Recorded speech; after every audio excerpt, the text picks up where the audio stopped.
Bonjour à toutes et à tous et bienvenue dans ce nouveau numéro d'Ultrason. Ce mois-ci, je vous propose une émission entièrement dédiée à la 3e édition du festival Le Son Continu qui s'est déroulé du 14 au 17 juillet dernier dans le parc du Château d'Ars près de La Châtre. Un événement qui se veut un rassemblement d'instruments et de musique populaire avec un salon de lutherie, des concerts, des bals et des conférences et qui a su réunir sur 4 jours plusieurs milliers de personnes venues des 4 coins de la France et même au-delà. Voici un petit extrait des groupes que nous allons vous proposer dans cette émission, mais notez d'ores et déjà que nous reviendrons sur cet événement dans notre numéro de septembre, consacré dans son intégralité au concert du groupe Siak Machine, projet issu de la fusion éphémère de ces deux groupes phares de la scène trad actuelle, Siak Boom et La Machine.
Écoutons à présent Sylvain Pinotto, président du festival, nous dresser le bilan de cette 3e édition du Son Continu et nous retracer la genèse de cette belle aventure. Pour avoir vécu le festival en tant que festivalier du temps de Saint-Chartier et puis après au Château d'Ars, on était attachés forcément toute notre équipe à ce rencontre de luthiers. Et pour nous, le voir disparaître était tout impossible. Donc on s'est lancé le défi de relancer, malgré le délai très court et puis l'obligation de résultats financiers sur la première année 2014. Et donc on a réussi à relever ce défi qui était vraiment une course contre la montre permanente et on a réussi à dégager du bénéfice dès la première année, bénéfice léger mais qui nous a permis tout de suite de pouvoir réenclencher la deuxième année, 2015, qui s'est déroulée avec une hausse de fréquentation par rapport à 2014, sous le soleil également, avec 4 jours de festival cette fois-ci. Et puis là on confirme la 3e année du Son Continu avec encore 4 jours de festival et à la fois une hausse de fréquentation par rapport à 2015.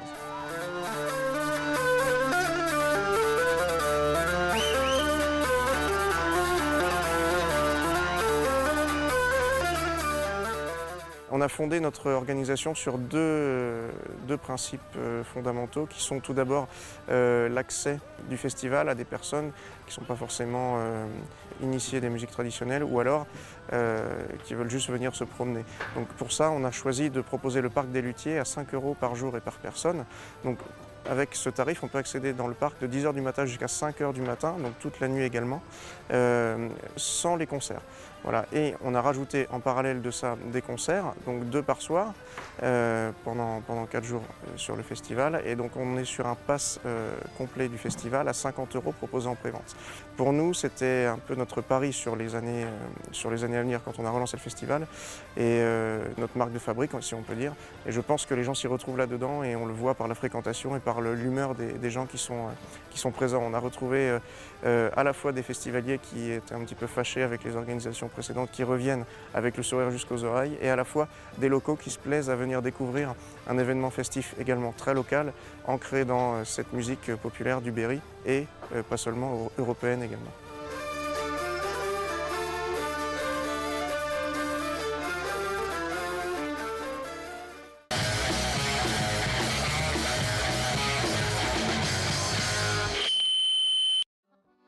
Et tout de suite, commençons avec le duo Botasso, composé des deux frères Nicolo et Simone Botasso, qui nous viennent d'Italie et que nous avons rencontrés.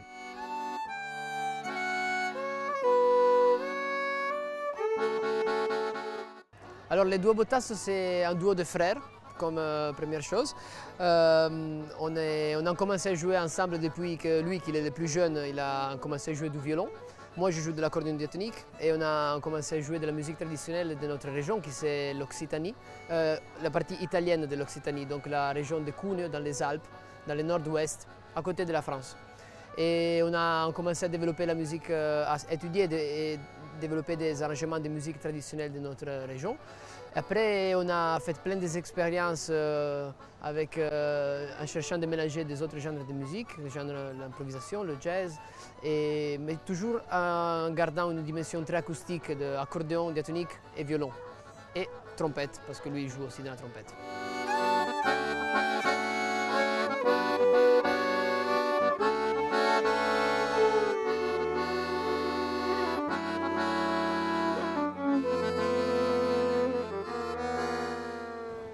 Je pense que notre musique, elle est toujours née comme un laboratoire, parce que quand on a commencé à jouer, c'était pour un jeu, partager de la musique ensemble, comme on était tous les deux, on étudiait les mêmes musiques traditionnelles de notre village. Après, on a commencé à jouer ensemble. Après, au début, c'était l'arrangement, même la composition de la musique à nous, c'était fait par une espèce de laboratoire d'improvisation.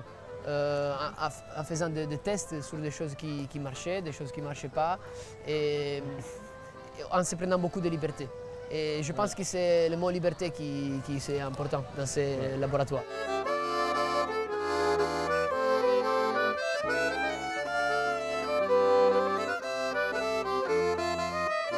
Retrouvons le duo Botasso pour un extrait de leur concert dans la cour du château.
Presentate la prossima, dai.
trop bien, comme vous la connaissez très bien, on fait aussi la suite qui s'appelle Ballette. Valvermenagna, attention. Hein.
L'autre projet des frères Botasso s'appelle Folkestra et Folkoro.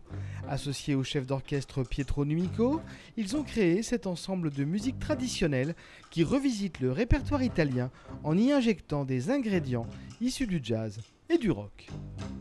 Lianna figlia che smarauta do mão d'amor. Lianna figlia che smarauta do mão d'amor. Folkestra et Folkoro, c'est né depuis 7 ans. Et depuis 4 ans, il y a le chœur.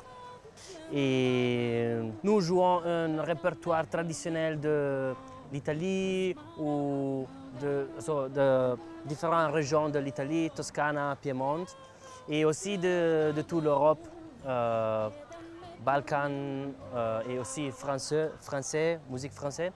Et notre inspiration, c'est de créer un arrangement de musique traditionnelle qui soit dans le futur.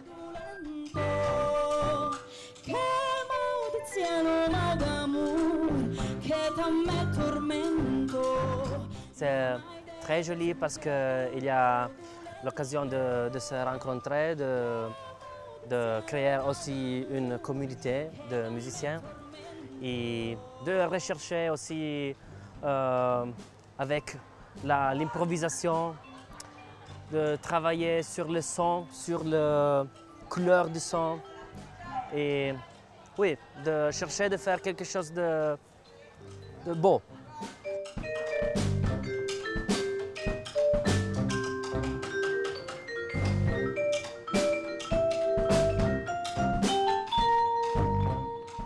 On cherche d'écrire de la musique pour les personnes qui la jouent.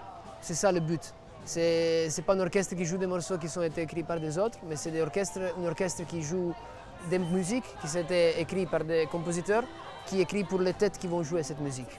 Des compositeurs qui ont une très claire idée de quelle est la direction artistique de ce projet, qui c'est une direction vers la musique contemporaine, chercher de mélanger l'écriture classique et contemporaine pour orchestre dans le milieu du folk.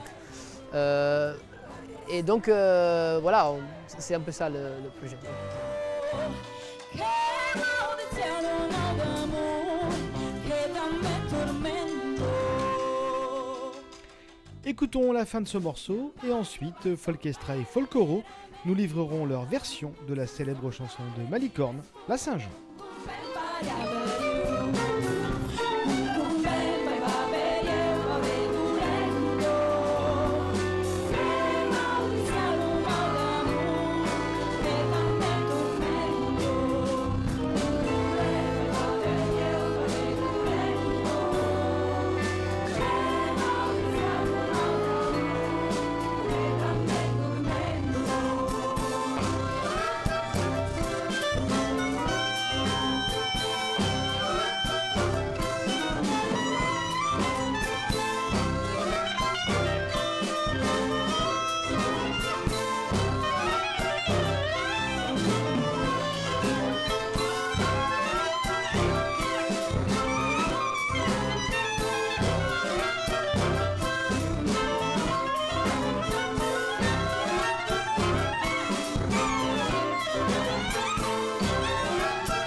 cherche ma livrée, mignonne à le voir si la lune est levée. À Paris, cherche ma livrée, que t'apporte-t-il, mignonne tant aimée, mignonne à le voir si la lune est levée.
Retrouvons à présent sur la grande scène de la Clairière le projet Chinéar, 3 musiciens qui mélangent musique traditionnelle des Balkans ou d'Asie avec des sonorités plus contemporaines. Nous sommes le projet Chinéar. C'est un groupe qui est composé de 3 musiciens. Liang Zhao au violon chinois, Maxime Vidal à la mandole kabyle, au chant et à la guitare, et moi-même, Denis Sprit, à l'accordéon. On joue de la musique du monde entier, beaucoup de la musique orientale qui va de la Chine, Turquie, Balkans, jusqu'à la France. En fait, on essaye de réunir toutes les musiques du monde entier et les jouer avec des instruments qui ne sont pas de ces pays-là et essayer de faire un genre de syncrétisme de tout ça qui passe par nos goûts à nous, de musique aussi un peu moderne et de musique nouvelle, on va dire.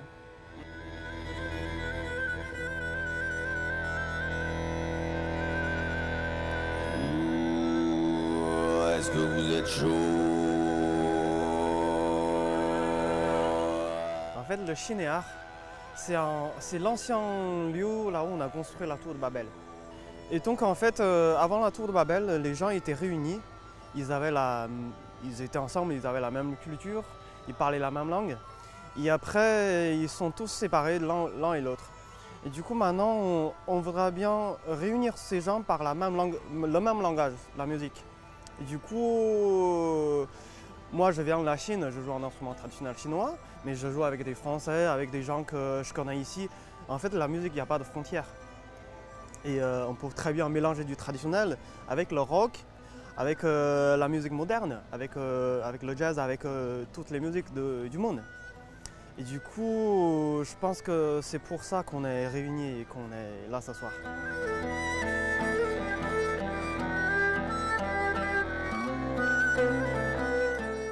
Moi, j'apprécie fort les gens qui font du traditionnel vraiment dans les règles de l'art, puristes et tout ça. Je trouve qu'il y a un vrai intérêt à faire ça, à rechercher ça, à trouver ça.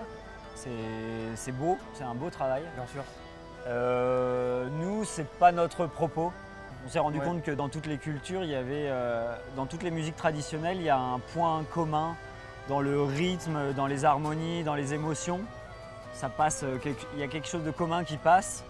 Et on s'est rendu compte que tout ça fusionnait assez bien ensemble. Mais en final, la plupart des morceaux, ça a des sens. On exprime avec ce qu'on fait. On s'exprime notre émotion.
Bonsoir le château d'Ars. Nous sommes le projet Chinéar et nous sommes extrêmement contents et émus d'être avec vous ce soir.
Avant de se quitter, je vous propose d'écouter un titre et un seul du groupe Siak Machine.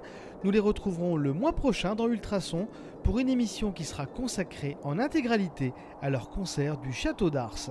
Une soirée événement qui a battu le record historique d'entrée du son continu depuis sa création en 2014.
Et voilà, c'est la fin de cette émission. Merci de votre fidélité.